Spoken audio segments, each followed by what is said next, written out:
আলাইকুম রহমতুল্লাহি ওবরাকাতুহু। শুধু দর্শক, আজকে আমি যে বিষয়ে কথা বলবো সেটা হচ্ছে বাংলাদেশ। সম্প্রতি বাংলাদেশের বর্তমান যে সরকার, ডক্টর ইউনূস সাহেবের সরকার বিভিন্ন সতর্কতামূলক অবস্থা জারি করেছে এবং সেই সতর্কতামূলক অবস্থার মধ্যে আছে যেমন হাসপাতালগুলোকে প্রস্তুত থাকতে বলা হয়েছে এবং হাসপাতালে সম্ভবত ছুটিও সম্ভবত বাতিল করা হয়েছে এবং রেল বিভাগকে প্রস্তুত থাকার জন্য বলা হয়েছে এবং আইন শৃঙ্খলা বাহিনী তাদেরকেও সম্ভবত ছুটি বাতিল করে এবং তাদেরকে সতর্কতামূলক অবলম্বন রাখা হয়েছে।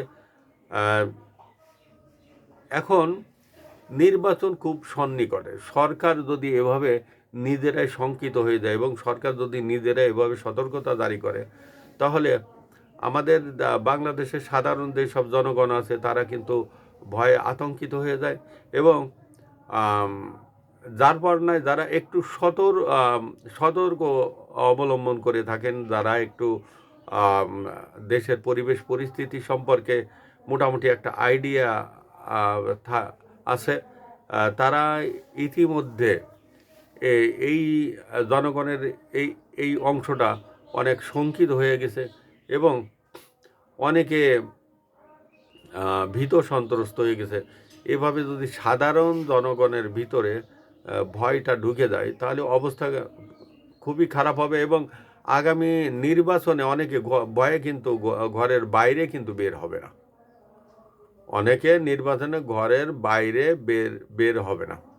সম্প্রতি আমেরিকা তার নাগরিকদের বাংলাদেশে সতর্ক থাকার আহ্বান করেছে এবং এটা একটা নির্দেশনা জারি করেছে যে আমেরিকান কোনো নাগরিকরা কোনো পর্যটন এলাকায় যেন বেশি ঘোরাফেরা না করে এবং একান্ত প্রয়োজন না হলে তারা যেন দূতাবাসের বাইরে এবং তারা যেন তাদের নিজ ঘরের বাইরে না যায় এবং যেখানে চলাফেরা করুক সাবধানতা অবলম্বন করার জন্য নির্দেশ দেওয়া হয়েছে এবং কোনো নাগরিক যদি কোনো জায়গা কোনো প্রয়োজনে যায় তাহলে সেই ক্ষেত্রে সেই নাগরিকদের দূতাবাসে অবহিত করে যাওয়ার জন্য বলা হয়েছে এবং ব্রিটেন, ইউরোপীয় ইউনিয়নও সম্প্রতি তাদের দেশের নাগরিকদের আমেরিকার মতন এভাবে সতর্কতা জারি করেছে এবং তাদেরকেও প্রয়োজন ছাড়া কোনো এলাকায় না যাওয়ার নির্দেশনা জারি করা হয়েছে। তা এইভাবে যদি আমেরিকা এবং ব্রিটেন, ইউরোপীয় ইউনিয়ন সতর্কতা জারি করে, এটা বাংলাদেশের নাগরিক কিন্তু তারা কিন্তু ভয়ে ভীত সন্ত্রস্ত হয়ে যায় এবং আমেরিকান নাগরিকরা, ইউরোপীয় ইউনিয়ন, ব্রিটেন এরা যখনই সতর্কতামূলক কোনো কিছু অবলম্বন করে তখনই আমাদের দেশে কিন্তু একটা অঘটন ঘটে। যখনই তারা এই ধরনের সতর্কতা জারি করে কিছু না একটা কিছু ঘটে। তারপরে আমাদের বর্তমান সরকার একটা কাজ করতে যাচ্ছেন, সেটা হচ্ছে নির্বাচনের 3 দিন আগে আমেরিকার সাথে কি বাণিজ্য বিষয়কে একটা চুক্তি করতে যাচ্ছে। মানে এই সরকার কোন এজেন্ডা, কার স্বার্থের জন্য এই সব এজেন্ডাগুলো বাস্তবায়ন করছে কিছু বোঝা যাচ্ছে না।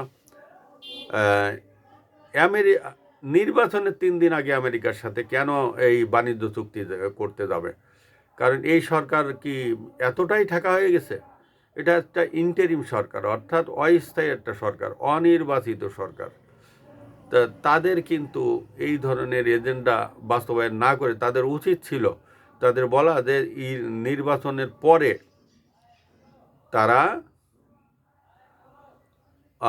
যে নির্বাচিত সরকার আসবে সেই নির্বাচিত সরকারই এগুলো সমাধান করবে। তা না করে তারা এই ধরনের একটা সিদ্ধান্ত গ্রহণ করেছে। এর আগে আমরা দেখেছি যে 91 সালে, 96 সালে, 2001-এ, 2008-এ যে তত্ত্বাবধায়ক সরকারগুলো আসছিল তারা কিন্তু এই এজেন্ডাগুলো বাস্তবায়ন করেনি এবং তারা এতটা ব্যতিব্যস্ত হয়নি। তারা সবসময় কিন্তু নির্বাচনের জন্য আহ, আহ, যখন আসছে তখন সেই নির্বাচনের জন্য তারা বেশি ব্যতিব্যস্ত ছিল এবং এই ধরনের চুক্তিপত্রগুলো তারা নির্বাচিত সরকারের জন্য রেখে গিয়েছিল। তা আমাদের এই ইন্টারিম সরকার এই চুক্তিগুলো করছে এবং শেখ হাসিনার কেসের রায়ের দিন মনে পড়ে আমাদের এই ইন্টারিম সরকার বন্দর চুক্তি করেছিল। মানে জনগণ শেখ হাসিনার কেসের রায়ের জন্য সবাই ব্যতিব্যস্ত থাকবে, আর এই ফাঁকে সরকার এই বন্দরগুলো বিদেশিদের হাতে তুলে দিবে। এ বাংলাদেশের কোনো সরকার এটা নিয়ে কোনো জনগণ কোনো কথা বলবে না এবং কারোর কোনো কথা বলার কোনো ক্ষমতা থাকবে না। মানে সবাই আনন্দ থাকবে, কেউ কষ্টে থাকবে, কেউ দুঃখে থাকবে, কেউ আনন্দ থাকবে। এই ফাঁকে সরকার তাদের এজেন্ডাগুলো বাস্তবায়ন করতে চায়। এখন সরকার কী করতে যাচ্ছে জনগণ যারা বোঝে তাদের অনেকের মনে একটা আতঙ্ক যে সরকার আসলে কি করতে যাচ্ছে, সরকার এই ধরনের চুক্তি কেন করছে।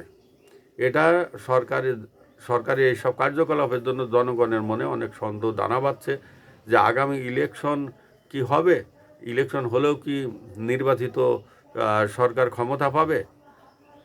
শুধু দর্শক, বোঝার দায়িত্ব আপনাদেরই। আসসালামু আলাইকুম ওয়া রাহমাতুল্লাহি ওয়া বারাকাতুহু।